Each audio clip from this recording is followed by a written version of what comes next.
What the Australian sound is, I think, is quite difficult to put your finger on, but there's definitely an Australian attitude in the music scene. There seems to be just a few less wankers. Green spoon, spider bait. Yeah, green spoon. Spider bait. Custard. Powderfinger. The underlying thing about most Australian bands is their unpretentious attitude towards almost everything. Next song is dedicated to Don't Even Know. Because she's such a fucked up bitch. Custard. Webster. The majority of Australian bands, I'm not saying everyone sounds the same, but just you can, for some reason, I don't know what it is, you can pick that it's an Aussie band. And there's a really distinctive 80s Australian sound. A lot of journos that I spoke to in Europe and America in the mid to late 80s particularly raved about the Australian sound, and to them it was a totally distinctive thing. But I don't know if that there is any more, I hope so. Probably by the early to mid 80s, Australia had the best live music scene in the world, certainly the healthiest per capita, because there was such a boom here. And it was indie. I mean, it was real, literally underground stuff. And then Nirvana comes in.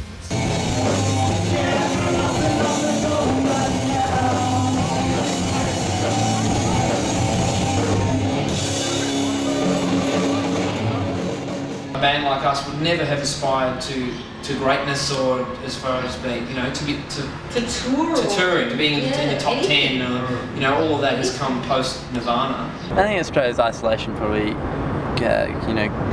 influences like diversity and stuff in music, because we're not pinned down into like a particular kind of scene. What do you think is so Australian about your band? We've always said it's just that we live here. I don't think there's anything intrinsically Australian about us. I think there's an Australian sound, or Australian bands have their own. It's an attitude and the whole thing, but I don't really sit around thinking about it and analysing it. You couldn't imagine a band like Spiderbait coming from anywhere else. Spiderbait's Ivy and the Big Apples album especially had so many different styles on it. They were obviously getting into a lot of dance music, and that was influencing the sounds of some of their stuff. There's obviously that huge pop element still within the band. There's that sort of jazz fusion type of influence within their sound. And the great thing about that band is that they see it as all existing within the one band. You can have all those styles and you can put them all on the same record, and that's fine, and the fans will cope with it. Something happened. There was just a point at which he was no longer in the, he had the arrow pointing downwards in the what's hot, what's not column. But you stay down there for a while, eventually you come back. That's the cyclical nature of all of life in general. We have been previously accused of sounding American. And when we went to America, everyone's kind of saying, "Oh, you guys sound so different to everything we've ever heard."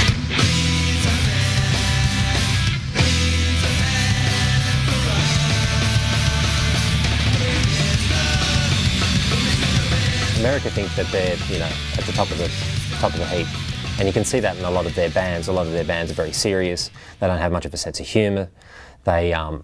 They tend to regard themselves as the bee's knees of the whole of the music scene, right around the world. And Australian bands just don't have that attitude. The greatest rock dance of all time. Well, yes, I've said that many times over the line to any of those who are not aware, Mark, that sir, you know all of my lines. A lot of American bands are immaculately clean. Even punk bands, but clean, so clean, just clean, everything about them. Clean clothes, clean spirit.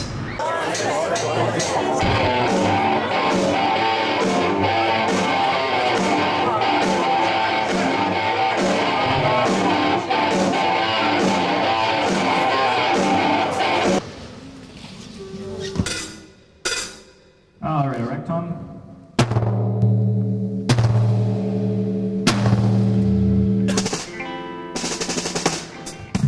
There are bands that I feel are uniquely Australian. Custard is a classic example. I mean, I don't think that they could come from anywhere else on this planet than probably Brisbane. I'm Matt from Custard, and we're just about to play a rock show at Wollongong. It's good, come this way, come with me. Tonight we're going to be showing the crowd G, C and D. and maybe E minor if we get really clever. Sounds that we come up with, I think, are pretty raw.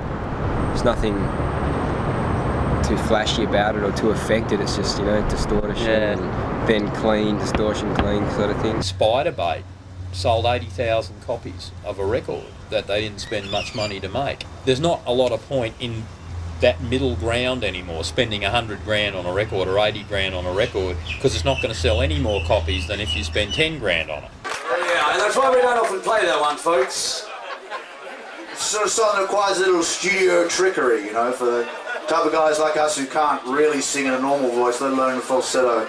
There are things you can do. Arcane, layering, tricks, layering. I think it's honest. I think we're not trying to be anything that we're not, do anything that we're not. Yeah.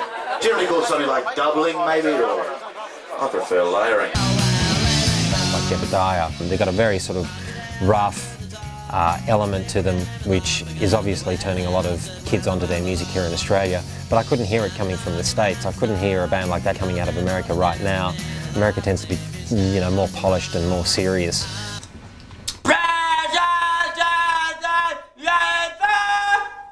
Doesn't really matter, does it? You know. The different influences which are affecting all of those bands, and none of them seem to be looking at the other band going, well, what are they doing? And, you know, maybe we should follow that. And most musicians are idiots, which is good. Yeah, you know, especially those custard. Yeah. Oh, those custard blokes. They can't hold their liquor very well. No, that's right. Each of them is operating within their own domain, drawing on their own influences, and that's what I like so much about the Australian scene at the moment. When we started off, it was just all about getting shows and then getting girls to notice you. The Australian Music Show has been a permanent fixture on Triple J ever since the beginning of the station. We try to obviously encourage a lot of the young bands coming through. Basically, you send us a tape of what you think is your best song, we listen to it, and we go yes or no, just depending on resources and logistics at the time. Well, we got there in the end. Yeah. 23 years of stuffing up songs on stage, you get kind of seamless at just moving on, taking it in your stride, and finishing the song. Don't stop. Always finish the song, I was taught at rock school. You don't want to do it as a pastiche kind of thing. That's just the toss. Credibility is such a powerful kind of currency in what we're doing. It's about being muscly.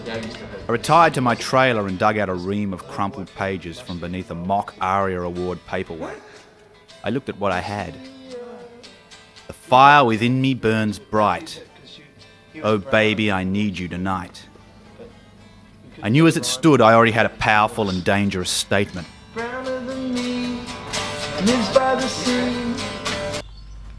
It's a great song, isn't it? Custard there, tonight on Triple J with Music is Crap. It's called Musclier Than Me. Yeah, we haven't finished it yet. And following on from that, we'll have Chris and Kevin from Jebediah in to talk about Slightly Odd Way, which is their much anticipated debut album. We've got no great message to give to anyone, and shit, we're a pop band. Tokyo. Doctor, you changed Morrissey's lyric from driving in somebody else's car to your car, driving in the sorry about Mitsubishi. Whores and heroin. It's poetry. It's garbled nonsense that that occasionally has insight into the human condition. I know about all sorts of contemporary issues. Back issues, masturbation is high on the list, beer. That's the substance, that's where it is. You've got to say something to someone. You have to say something with every single song. You've got to say something. You don't have to say anything. You can say whatever you want. Your own lyrics. You can drop a shit on a bit of paper and that can be your lyrics if you want. Really important issues like racism and animal liberation, homophobia, things that we like to address in our lyrics, but at the same time present them in a context of humour.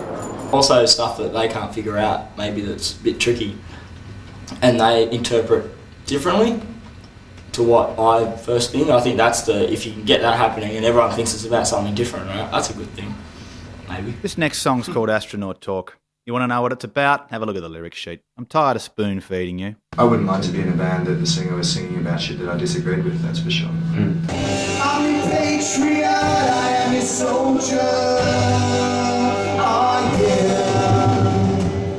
You can write about fucking anything, and who cares?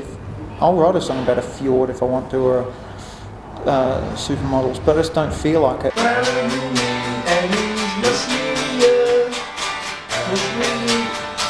Maybe I'll put out a book of poetry or something.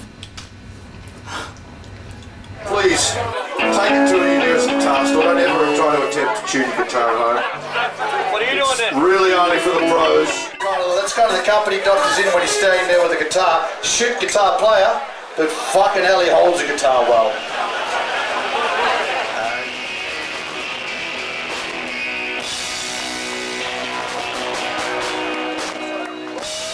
I can explain to you about Matthew and Jack from the Foes having a drinking and pot smoking competition in this room. And Matthew with his shirt off, like pumping himself up. And for every beer that, I can't remember what the rules were, they were shotgunning beers and smoking cones. JD, Jack, just passed out on the floor. He's a big man, so we had to get a trolley and put him on the trolley while Matthew was helping wheel him out. And remember his poor head hitting all the doors as we were going down. And there was lots of like slapping to make sure he was still alive. My first marriage was the inspiration for this song. What a trip to Paynesville that was. And I don't mean the small holiday town on the Victorian Riviera.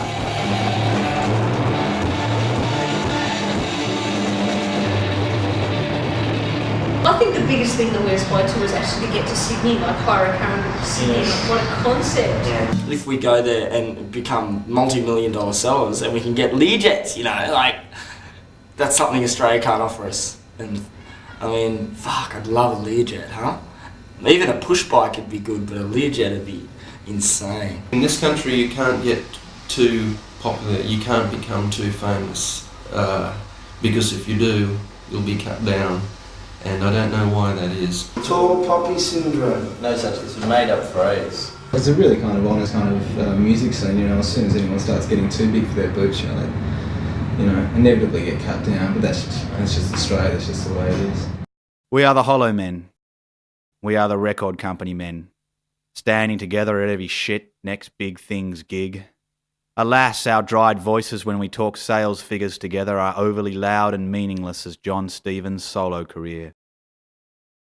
Those who have crossed over with direct sellout to death's other kingdom, the mainstream charts, remember us, if at all, not as lost talent but only as those dudes they once borrowed an amp off at the Punters Club all those years ago.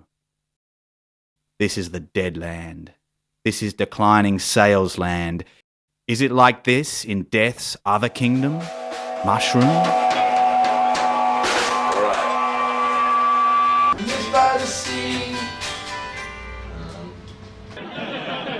The late singer of, I can't remember their name now.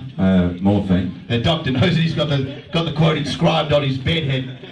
Said doctor had the greatest guitar stance he'd ever seen. So, I know it's arguable, but we're all cheering for You Or Mine when they were, going up the ranks there. They finally got it to the ranks, and I think a lot of people, it was like, well, what do we do now? We can't keep cheering for them. They're number one. It seems like to be a peculiarly Australian thing, the whole tall poppy thing. So if I was someone and I saw a band like us, I'd probably hate us.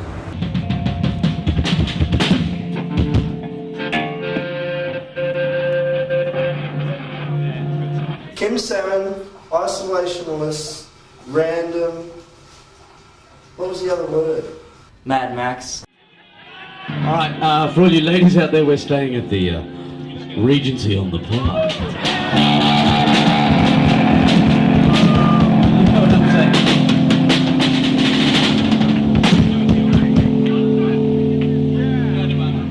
Well, that's disappointing. We can scrap that one, Tim. His guitar's fucked. And Terry will be performing nude the nativity play with a KFC refresher towel and 5 cartons of B&H Special Filter. I must hurry away as I need to make love within 1 hour of any spoken word performance.